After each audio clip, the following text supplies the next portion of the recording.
언어학적인 관점에서 볼 때 테드 창이 고안한 명명과학은 어떤 측면에서는 촘스키의 생성문법을 연상시키며 이것은 조금 모순되게 들릴지도 모르겠지만 작가 자신이 일관되게 추구해온 이상적인 언어의 개념과 맞닿아 있다. 이상적인 언어란 간단히 말해서 사고를 완벽하게 표현하고 사물을 완벽히 묘사할 수 있는 바벨탑 이전의 언어를 의미하며 물리적 우주와 사변적 우주 양쪽을 서술하는 동시에 모든 사고를 완벽하게 조직화하는 이론적인 구조 내지는 도형의 개념으로서의 보편 언어에 가깝다.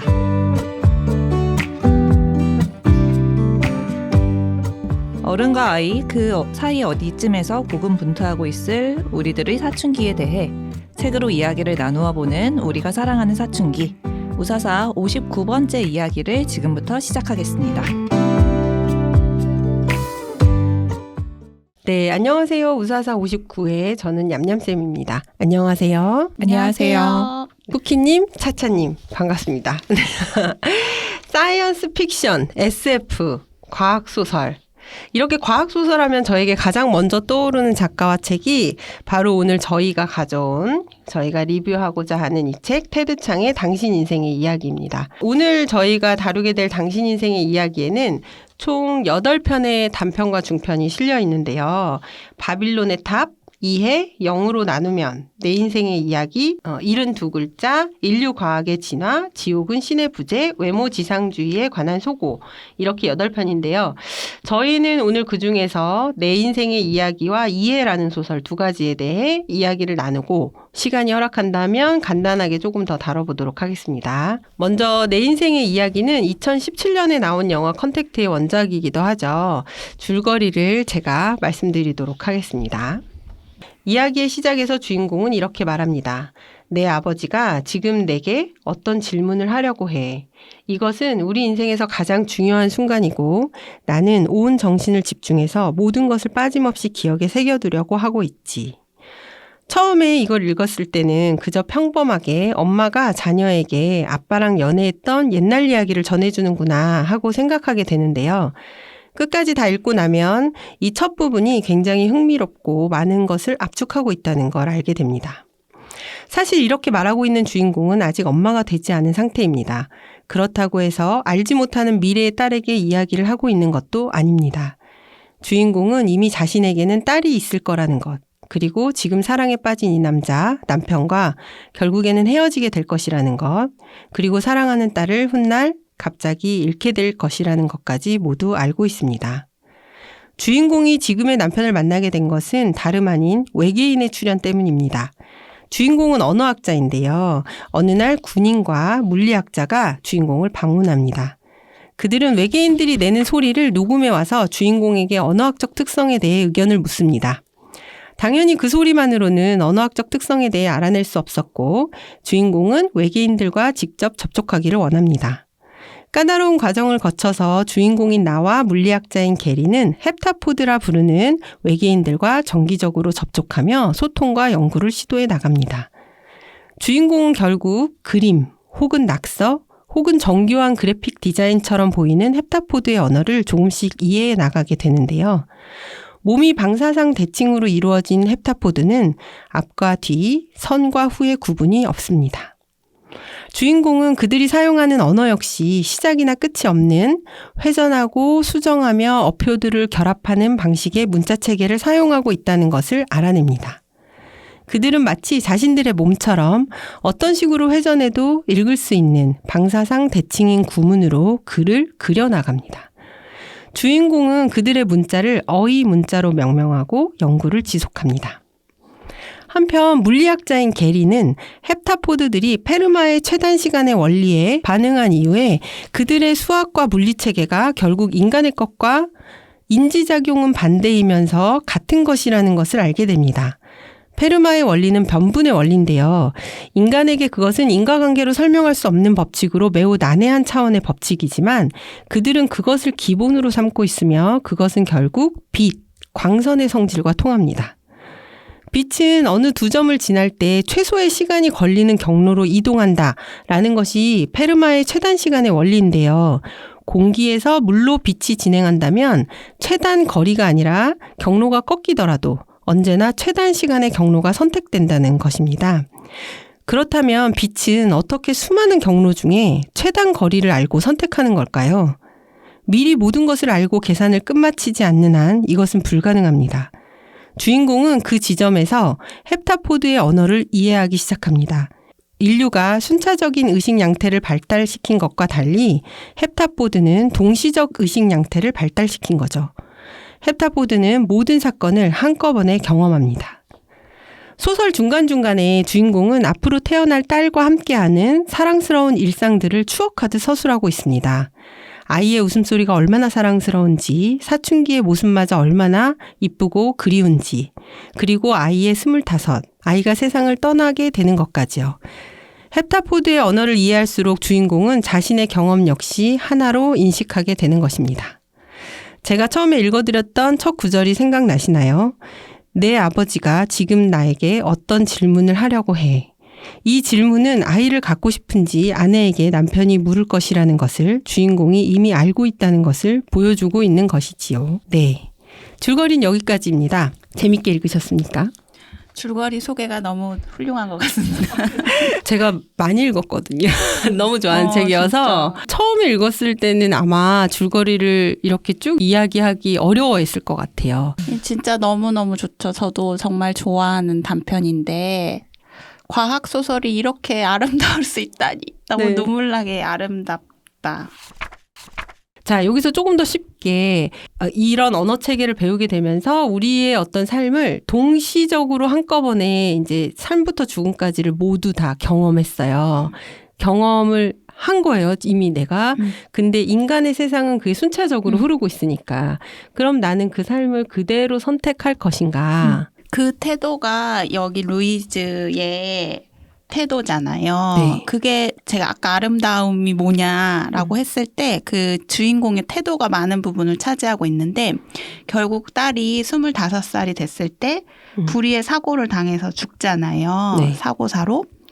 그랬을 때 보통 이거 미래를 다 알고 있어. 그러면 약간 무슨 헐리우드 영화라면 그걸 막기 위해서 예를 들면 막 못 가게 한다든지 이런 운동은 못 배우게 한다든지 막 그럴 것 같은데 여기는 끝까지 나오진 않지만 어쨌든 그런 행동은 하지 않거든요. 그 자기가 살았던 삶을 그대로 반복하는 그런 태도를 보여주고 있는데 그 자식의 죽음을 바라보는 엄마의 마음이 어떨지 감히 상상도 할 수 없지만 얼마나 괴로울지가 조금은 아는데 그럼에도 불구하고 그런 삶을 묵묵히 살아나가는 데서 오는 뭔가 처연한 아름다움이 있었던 것 같고요. 그게 이 소설의 가장 큰 감동 부분인 것 같고 저는 당연히 이 자식을 가질 선택은 할 것 같아요. 왜냐하면 나한테 그런 딸이 있었다는 거를 안 상황에서 이전으로 돌아갈 수는 없을 것 같고 근데 딸을 가진 다음에는 네. 좀 어떻게든 살리려고 노력하지 않을까. 그게 네, 솔직한 저의 심정이에요. 저는 이게 되게 온전히 모든 것들을 찬찬히 즐기는 이제 오감으로 즐기는 그런 서사라고 생각을 했는데 이게 끝이 죽음이라는 굉장히 극렬하고 사실은 피하고 싶은 사건으로 마무리가 되어서 그렇지 사람은 사실 다 죽잖아요. 근데 탄생부터 죽음까지의 온전한 어떤 코스라고 했을 때 그 결과값에 상관없이 그것을 온전히 한 번 더 처음부터 차근차근 모든 순간을 즐기고 곱씹어 보면서 그 순간에 이렇게 온전히 진짜 그대로 다 느끼면서 한 번 더 살아가는 것이 그것이 굉장히 풍성하고 아름답다라는 생각을 하면서 읽었어요. 근데 마지막이 이제 이른 죽음이었다는 것이 고뇌하게 하고 고민하게 만드는 어떤 요소이긴 하지만 모두가 맞이해야 하는 어떤 하나의 죽음이라고 치환해 본다면 그 선택을 다시 하면서 그 순간에 다시 느끼고 뭐 이런 것들이 가치 있다라는 생각이 들더라고요.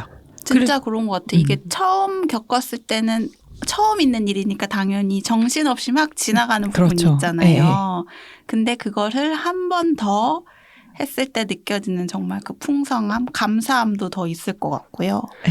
여기서 처음에 그 읽어드렸던 그 부분이 그래서 그런 게 드러나 있어요. 이것은 우리 인생에서 가장 중요한 순간이고 나는 온 정신을 집중해서 모든 것을 빠짐없이 기억에 새겨두려 하고 있다라는 첫 문장에 나온 그게 이제 말씀하신 그 모든 것들을 아마 이걸 순간 경험하는 걸 주인공이 하지 않았으면 이렇게까지 모든 순간에 집중해서 진심이긴 어려웠죠. 우리가 살면서. 제가 주인공이었다면 굉장히 감사했을 것 같아요.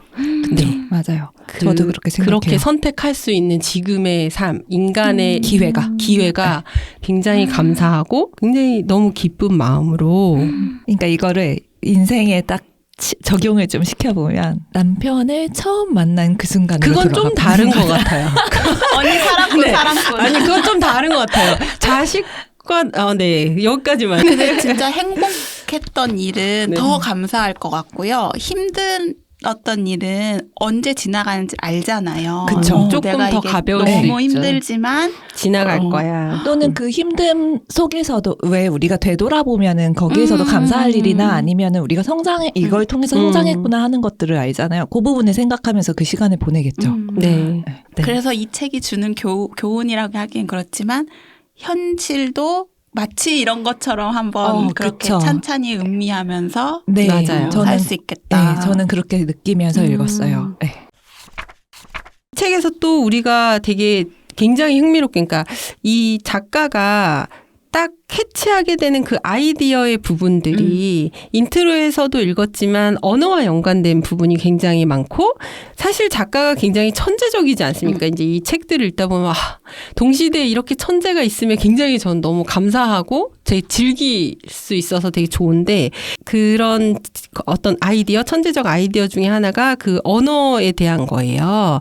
그래서 이제 그 인트로에 읽었던 부분이 이제 작가의 그 언어관에 대해서 얘기가 나오는 부분인데, 여기서 이게 구체화되고 있죠. 저는 이게 영화에서 어떻게 실현이 될까? 맞아. 이 언어를 어떤 식으로 영상화 시킬까 했는데 영화도 너무 잘 만들었죠. 너무 영상화를 잘했어요. 그래서 그 헵타포드가 방사상의 형태의 글이 굉장히 역동적으로 움직이면서 만들어진 어떤 하나의 그 구문의 형태를 보여주고 있는데, 그걸 좀 떠올리면서 책을 읽어도 좋을 것 같아요. 오, 편집으로 삽입되나요?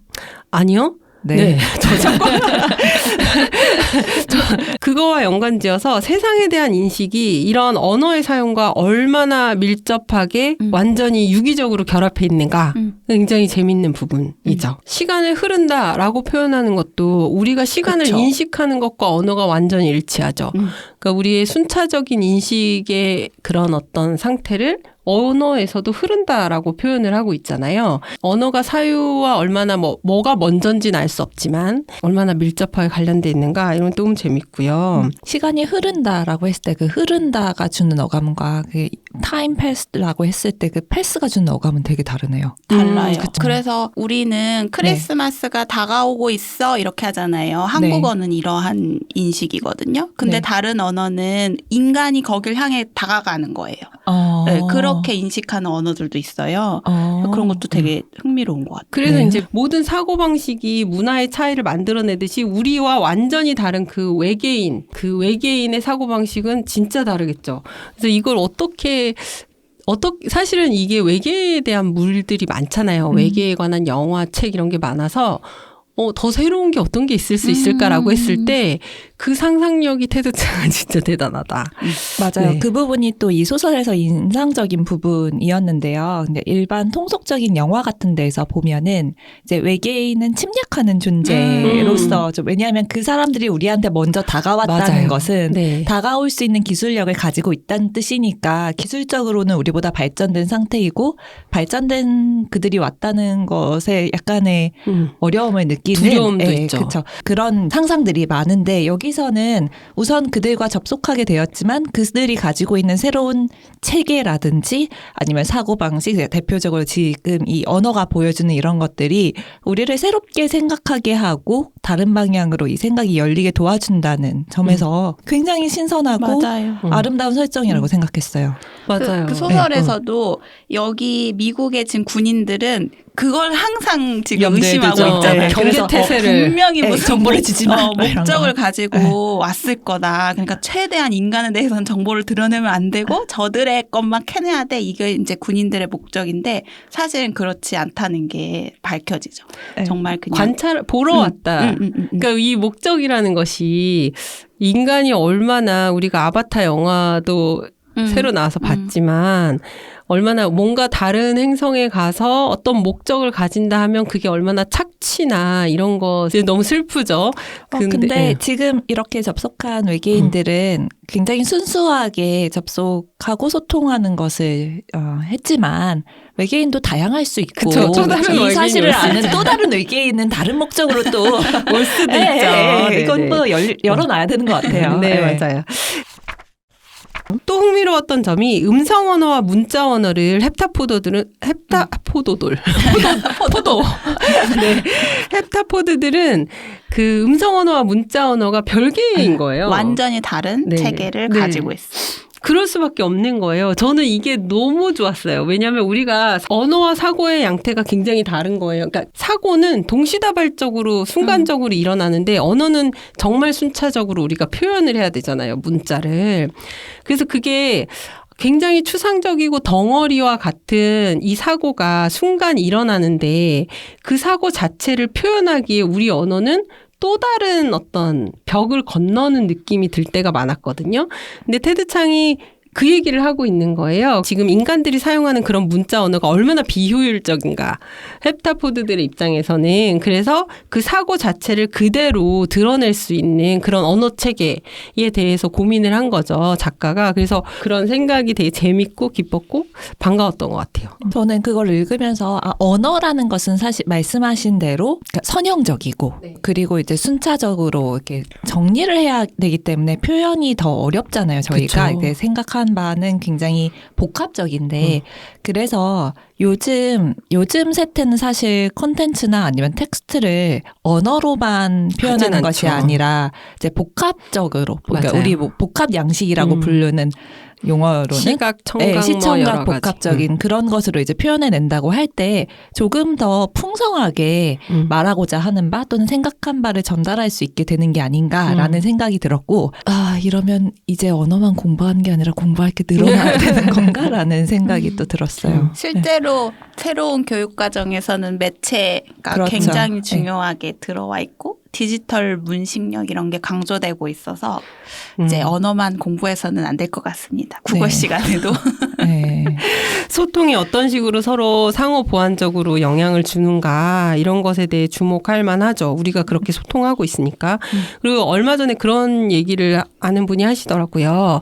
유튜브 영상을 보는데 저희는 사실 자막을 되게 항상 정성스럽게 넣는 이유가 자막이 더 편하신 분들이 있잖아요. 청각보다. 그래서 이제 여러 가지를 생각한 거였는데 그게 아니라 그냥 일반 사람들도 이제는 자막이 없으면 잘 못 들으시겠다는 거예요. 답답해 하시더라고요. 네, 그러니까 답답함을 시각으로 느껴요. 정보를 순간적으로 그 내용을 인식하는 게 훨씬 빨라요. 네, 빠른 청각을 거예요. 듣는 것보다. 그 청각은 천천히 그 속도를 따라가야 되는데 그래서 이게 자막이 자긴 꼭 있어야 된다. 맞아요, 영상에서라는 맞아요. 말씀을 하셔서 그렇지. 나도 그렇고 우리가 자막을 얼마나 열심히 보고 있는가가 갑자기 주목이 되더라고요. 그래서 많이 바뀌었구나.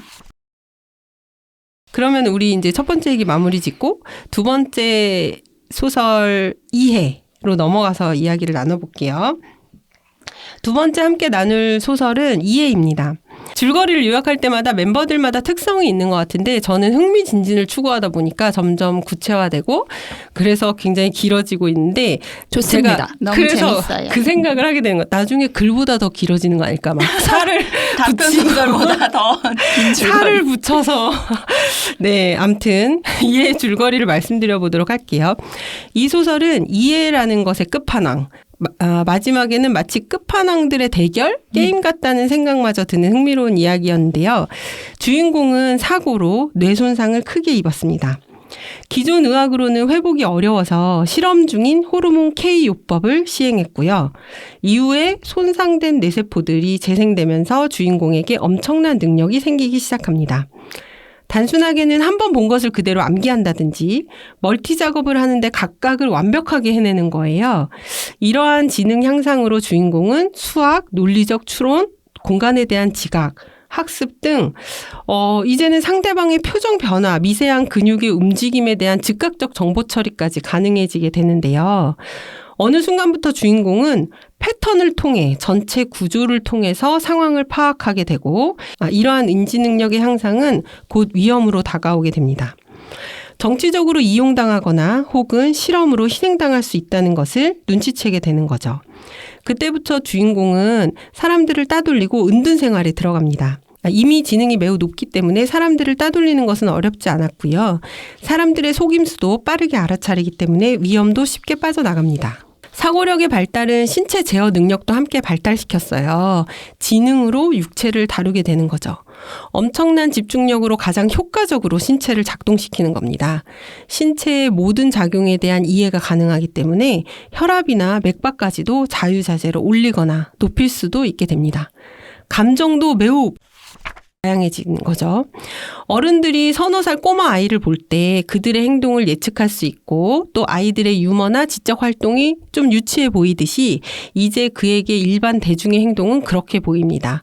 훨씬 더 넓고 훨씬 더 멀리까지 상황을 파악하고 볼 수 있게 된 것입니다.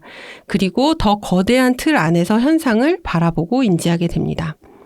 그는 이제 새로운 언어를 설계합니다. 자신의 사유는 기존 언어로는 더 이상 불가능하기 때문에 자신이 필요로 하는 개념들을 표현할 만한 언어를 창조해내고자 합니다.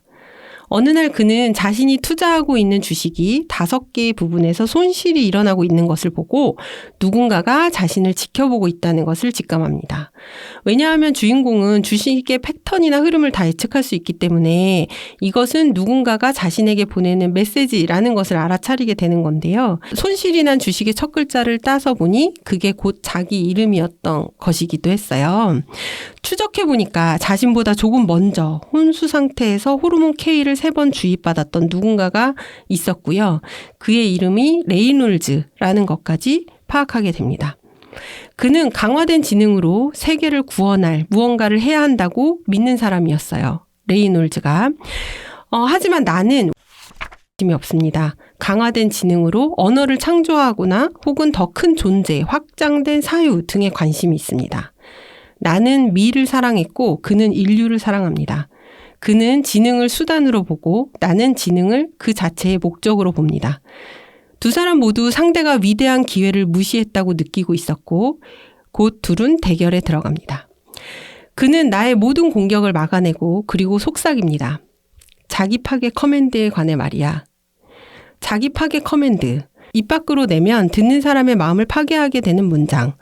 레이놀즈는 이 신화가 사실이고 모든 마음에 그러한 방아쇠가 있다고 주장합니다. 단지 들려주기만 해도 백치로 광인으로 몰아넣을 수 있는 문장. 그는 나의 자기 파괴 커맨드를 말합니다. 이해해. 그리고 나는 붕괴합니다. 네, 이렇게 소설이 끝나는데요. 너무 재밌었습니다. 어떠셨습니까? 저 이 단편이 그 테드창 단편 중에는 좀 초기작이잖아요. 네. 그래서 작가의 관심사.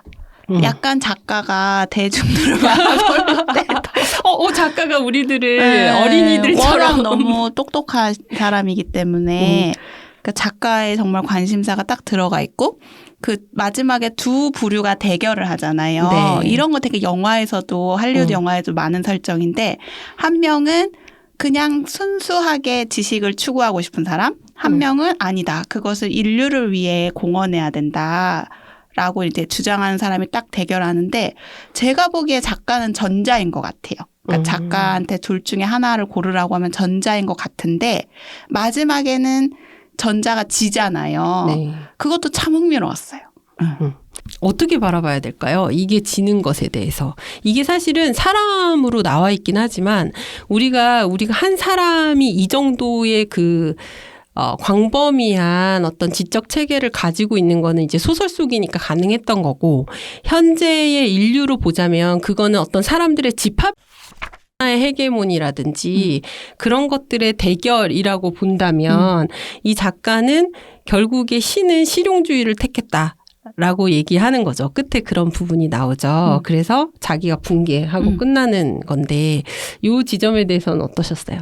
그러니까 나는 인류에게 사실은 나의 지적인 호기심이 중요하지 인류를 위해 그렇게 막 쓰고 싶진 않지만 그래도 대의적으로 봤을 때는 인류를 위한 사람들이 더 많아지면 더 좋겠다. 필요하다. 필요하다. 그런 가치관인 것 같아요.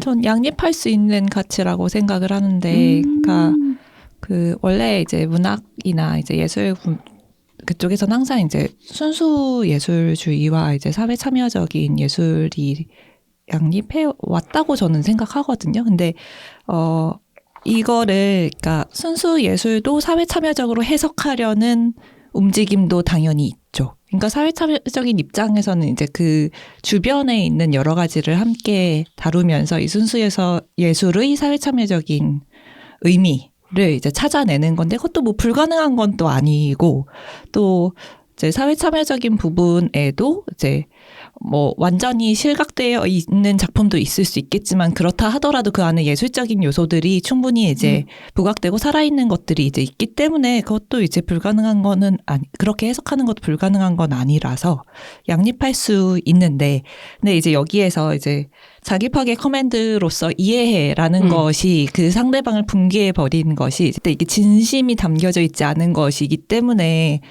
더더욱 이 붕괴가 가능하게 했던 게 아닌가 하는 그런 생각을 하나 했고. 어떤 진심으로 이해한 건 아니죠. 이해해라고 나의 관점에서 너를 이해해. 라고 하면 이제 커맨드니까 사실은 명령어니까 네가 네. 이해해 아니에요? 저는 이제 그 내가 이해해라는 이해한다라고 입력어를 입력했다라고 이제 생각을 하고, 그러면 이제 사실 내가 너를 이해했든 네가 나를 이해했든 이해가 되면 대결은 이루어지지 않잖아요. 맞아요. 네, 그런 식으로 해서 이게 붕괴가 되어 버린 이게 대결 의지를 무너뜨리는 것도 어떻게 보면 붕괴인 거고, 자기 이해를 하는 순간 자기가 굳건히 고수하려고 했던 어떤 중심선이 무너질 수 있기 때문에 이것도 붕괴 키워드가 될 수 있다고 봤거든요. 네. 이제 그런 식으로 이제 생각을 했어요. 그 부분에 대해서는. 저는 여기서 이 상황에서 이 사람이 왜 붕괴했을까? 이해해라는 그 명령어 때문에 왜 붕괴했을까? 쿠키님이 말씀하신 그런 지점도 당연히 네. 이해가 되고요. 이해가되고요라는 말이 이제는 쓰기가 어렵더라고요. 중의적이야. 네. 근데 그러면서 저는 백석 시인이 떠올랐어요. 그러니까 그 우리가 이제 예전에 백석 시인에 대해서 같이 이야기를 나눴지 않습니까? 소설에 재현된 백석 말하시는 건가요? 네네. 김현수 소설에 재현된 백석. 네. 실제로는 어땠을지 모르니까 김현수 소설의 백석 시인에 대해 생각해 보기도 하고, 그다음에 일제시대라든지 독립운동이라든지 민주화운동이라든지 이런 굉장히 사회적 문제가 극단에 치달았던 어떤 시기에 굉장히 예술을 하거나 탐미적인 어떤 행위, 근데 그게 사실 가치가 없다는 게 아니라 그게 시대적 선택에 의해서 무너지게 되는 경우가 되게 많고, 자기 자신 스스로도 그것에 회의감을 많이 갖게 되죠. 예를 들어 시인들이 일제시대 때 행동하지 못하는 자기 자신에 대해 회의감을 갖는다든지 그런 것들이. 그래서 여기서 이 레이놀즈가 이해해라는 커맨드가 이 사람에게는 이게 자기 파괴 커맨드가 될 수 있다라는 걸 파악해낸 게, 그 지점을 파악해낸 거죠. 이 사람의 약한 지점. 그걸 말하는 순간 이 사람은 무너질 수 있다.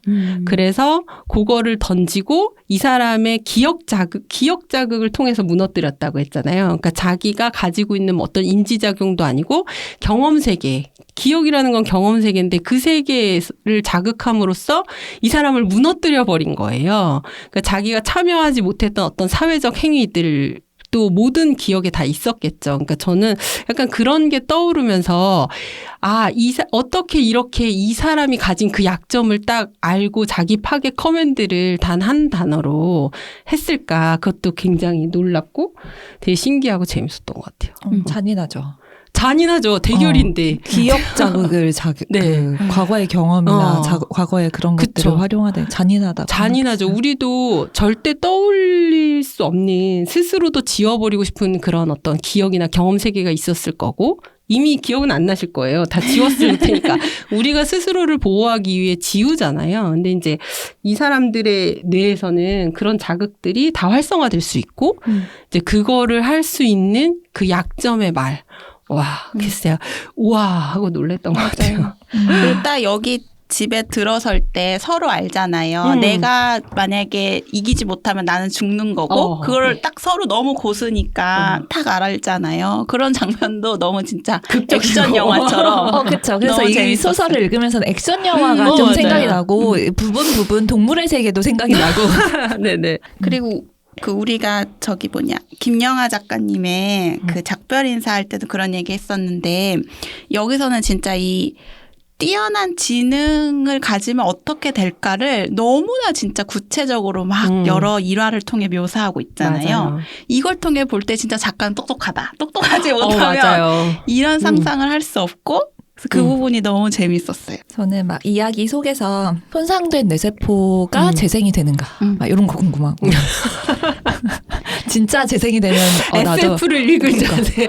이게 상처가 나면은 상처가 회복되면서 세상이 돋아나잖아요. 돋아나야 SF죠. 그래서 이것도 진짜 가능하면 정말 너무 좋겠다. 그러면 막 치매 이런 거 다 해결되는 거 맞아요. 아닌가요? 네. 네, 근데 그래서 그렇게 해가지고 계속 인간은 살아야 되는 겁니까? 그러니까 또 뭔가가 이제 뭔가가 또 이제 새로운 게 새로운 나타나겠죠. 질명이 이제 우리의 끝을 허용하겠죠. 새로운 네. 무엇인가 나타나서 우리의 끝을 허용할 텐데 끝나는 그 순간까지 온전한 정신으로 살고 싶다는 건 사실 모두의 그쵸. 소망이 아닐까 싶어요. 그럼요.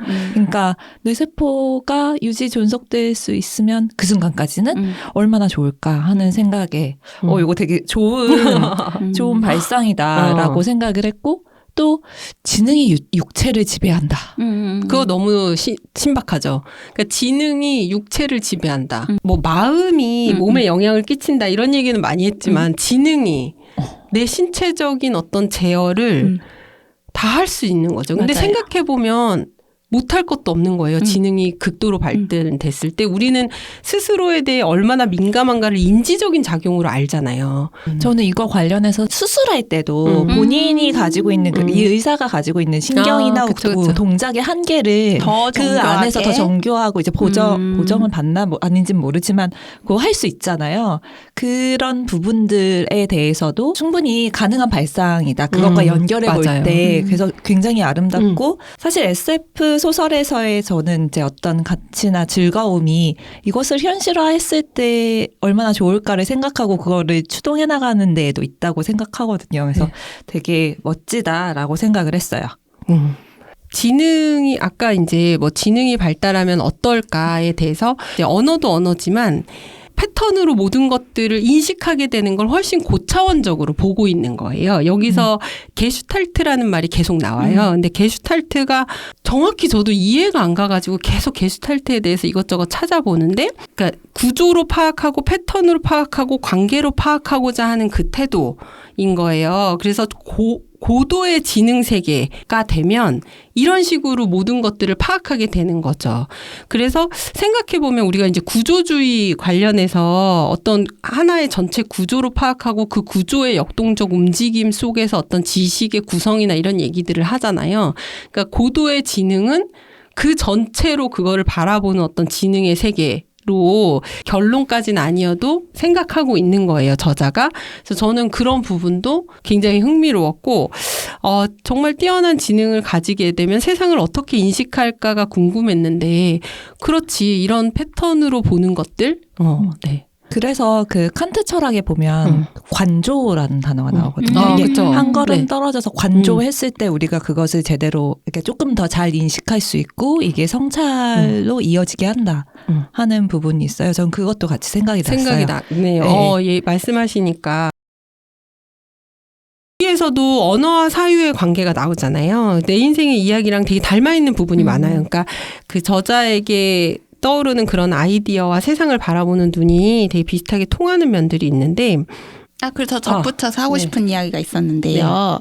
그 우리가 봤던 네 인생의 이야기 그게 니라고 하니까 새롭네요. 네. 내 인생이. 그 스토리 오브 유얼 라이프잖아요. 근데 이게 당신 인생의 이야기거든요. 네. 그래서 저 처음에 이거 보고 이 번역이 이상하네. 이거 소설을 안 읽어보고 번역을 했구나. 그렇게 생각을 했어요. 네. 왜냐하면 이게 네 인생의 이야기가 돼야 되는 이유가 그게 1차적으로는 딸의 이야기여서 그런 거잖아요. 네. 근데 봤더니 이게 안에는 네 인생의 이야기라고 해놓으셨고 책 제목을 이렇게 다루셨더라고요. 그래서 네. 이거 굉장히 고도의 어떤 판매술이다. 이게 독자들한테 네 인생의 이야기 이렇게 독자, 하는 거보다 당신들. 그래서 저는 저의 무지를 깨달은 바를 하나 고백합니다. 그쵸. 네. 이거 저는 니라고 하나, 내라고 해서 약간 음성적으로라도 중의적인 느낌을 준 부분이 곧 너이자 나이다. 그게 너무 좋아서 이 이야기를 위해서는 한국어 제목이 더 와, 적합하다라고 그런 생각 못 생각했거든요. 해봤는데? 네, 이걸 쓰신 분은 어차피 유어라고 유어. 했기 때문에 네, 아니었을 그렇긴 텐데 했지만, 네. 한국어로는 그런 절묘하다. 그림 아들이 입장에 사실 음. 그 아이와 함께한 순간들이기 때문에 너의 이야기이자 나의 이야기. 맞아요. 주인공의 이야기니까 네. 결국. 이거 외에도 단편들이 되게 재밌는 게 많아요. 저는 다시 또 이번에 리뷰하려고 읽으면서는 72글자. 네, 그것도 너무 재밌었거든요. 이제 명명학자들이 나오고 명명학자가 뭐냐면 사물이나 사람에게 아주 명확한 어떤 명명, 이름, 적합한 어떤 이름을 붙이면 걔가 작동을 하는 거예요. 그게 약간 커맨드하고도 비슷한 느낌인데 그런데 이제 사람은 사실은 연구를 지속해보니 정해져 있었던 거죠. 몇 세대가 끝나면 인간은 멸종인 거예요. 근데 그게 인간들이 퍼져 살면서 어떤 사람은 이미 이제 그게 정해져 있던 예를 들어서 뭐 720만 세대다. 그러면은 그 사람은 이미 720만 세대를 지났으니까 난임, 불임이 되면서 더 이상 아기가 생기지 않고 그 다음에 이제 아직 조금 남아있는 인간들이 인간을 생산하고 있긴 하지만 그것도 이제 곧 끝난다. 2세대나 3세대 후면 끝난다라는 걸 과학자들이 알게 되면서 인간 난자에 적합한 명명학을 개발하기 시작하는 이야기거든요. 저는 이런 아이디어는 도대체 어디서 나온 건가요? 이것도 너무 재밌죠. 진짜. 아니, 정말 너무 재밌게 흥미롭게 읽었어요. 그래서 이런 상상력이 모든 결국에는 세상을 바꾸거나 발전시키지 않은가라는 생각을 하면서 그러니까 테드 창이 기본적으로는 원래는 과학자가 되려고 그 물리학이랑 컴퓨터 과학을 공부를 했는데 이건 내 길이 아니구나 해가지고 문학 쪽으로 관심을 돌렸잖아요. 그러니까 기본적으로 과학적인 지식에 이런 언어나 이런 거에 관심이 엄청 많은 거예요. 이름을 부르는 거. 그래서 그런 전반적인 게 전체적으로 소설에 다 녹아 있는 것 같아요. 또 읽으면서는 너무 막 그렇게 말하긴 어려운 부분이긴 하지만 이 이야기들의 흐름이 이런 사실을 알게 되었을 때 우리는 어떤 태도를 취할 것인가. 요거를 그렇네요. 숙고하게 진짜. 해본다는 윤리적인 문제나 또는 뭐 여러 가지 측면에서 다양하게 생각해보게 만든다는 점이 이 책의 매력인 것 같아요. 저는 개인적으로 진짜 여러 군데서 이거를 독서 세미나도 하고 이야기도 했는데 왜 계속 재밌나요? 원래 좋은 책은. 네. 맞아. 할 진짜. 때마다 다른 이야기가 나올 수 있는 책인 것 같아요. 우리 그럼 마지막으로 접어두고 싶은 페이지를 읽고 마무리를 지어볼까요? 네, 저는 그 또 다른 단편 중에 지옥은 신의 부재라는 단편이 있거든요. 이 단편도 정말 너무너무 추천드리고 싶고 네, 너무 진짜. 재미있는 단편인데 여기에 마지막 부분입니다. 닐은 자신이 신의 의식 너머에 존재함으로써 신에게 사랑받고 있지 않다는 사실조차 알고 있지만 이건 역시 그의 감정에는 아무런 영향도 끼치지 못한다. 왜냐하면 무조건적인 사랑은 아무것도 요구하지 않기 때문이다. 설령 아무런 보답을 받지 못하더라도. 그리고 신의 의식 너머에서 오랜 세월을 지옥에서 살아온 지금도 닐은 여전히 신을 사랑하고 있다. 진정한 신앙이란 본디 이런 것이다. 하면서 끝이 나는 소설입니다. 지옥은 신의 부재는 제가 처음 이 소설을 읽었을 때 가장 매력적으로 느꼈던 단편이었던 것 같아요. 이 소설집을 읽었을 때. 그러면서 이 저자가 이 신에 대한 생각, 종교에 대한 생각을 어떤 걸 가지고 있는가를 나의 가치관하고 비교하면서 흥미롭게 읽었던 것 같아요. 저는 우리 같이 이야기했던 것 중에서 당신 인생의 이야기, 내 인생의 이야기 부분에서 뽑아왔어요. 네. 몇 쪽인지. 이게 전자책이라서 페이지가 다를 수 있어가지고 네. 그냥 읽겠습니다. 네, 어떤 여자 코미디언이 하는 농담을 들은 적이 있다. 이런 식이다. 실은 난 아이를 가질 준비가 되어 있는지에 관해 별로 확신이 없어. 그래서 애들을 기르는 친구한테 물어본 적이 있지. 내가 자식을 여럿 낳는다고 가정해봐. 만에 하나 그 아이들이 어른이 된 다음에 인생에서 겪은 안 좋은 일들을 모두 내 탓으로 돌리면 어떻게 하지? 그랬더니 그 친구가 웃으면서 이러더라고. 만에 하나라니. 너 제정신으로 하는 소리야? 내가 제일 좋아하는 농담이다. 네. 이거 요즘 재밌었던 것 같아요. 요즘 사회 상황하고도 좀 연결이 되면서 저는 되게 재미있게 읽은 부분이에요. 네, 저도 재밌었던 것 같아요.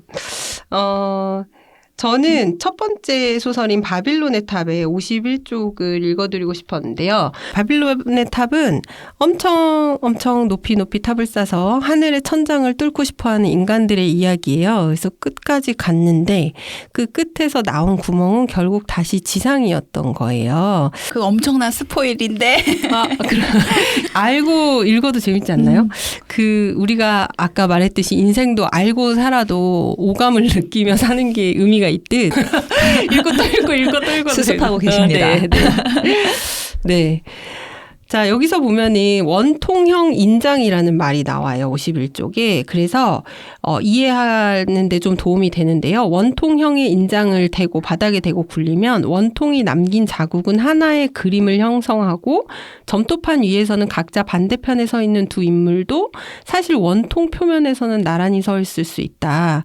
세계는 이처럼 원통 모양을 하고 있을 수 있다라는 생각이 저자의 생각이 나오면서 그 아랫단락입니다. 이제는 왜 야훼가 탑을 무너뜨리지 않았는지 정해진 경계 너머로 손을 뻗치고 싶어하는 인간들에게 왜 벌을 내리지 않았는지 뚜렷이 알 수 있었다. 아무리 오랫동안 여행을 해도 인간은 결국 출발점으로 되돌아오도록 되어 있기 때문이다. 몇십 세기에 걸쳐 역사한다고 해도 인간은 천지창조에 관해 그들이 이미 알고 있는 지식 이상의 것을 알 수 없다. 그러나 그런 노력을 통해 인간은 야훼의 업적에 깃든 상상을 초월한 예술성을 일별하고 이 세계가 얼마나 절묘하게 건설되었는지 깨달을 수 있다. 이 세계를 통해 야훼의 업적은 밝혀지고 그와 동시에 숨겨지는 것이다. 이렇게 하여 인간은 자신의 위치를 깨달을 수 있는 것이다. 라는 부분이에요. 어떤 인간 이외에 어떤 존재가 있다면 그렇다면 인간은 어떠한 존재여야 하는가? 되게 이 물음이 되게 인문학적 성찰이죠. 인간에 대한 철학적 사고이기도 하고요. 그래서 이 책에서는 끊임없이 지금 현재의 우리가 보편적으로 생각하는 인간 그 이상의 존재와 그 또 다른 세상에 대한 탐구를 통해 결국에는 인간 세상에 눈을 돌리게 만들고 그때 우리가 어떤 태도와 삶을 살아야 하는가로 생각이 이어지게 만드는 구절들이 많았던 것 같아요. 네, 오늘은 이렇게 해서 마무리를 짓도록 하겠습니다. 우사사는 유튜브와 팟빵을 통해서 콘텐츠를 공유하고 있고요. 블로그를 통해 소통하고 있습니다. 구독과 공유 부탁드리면서 인사드리도록 하겠습니다. 감사합니다. 감사합니다.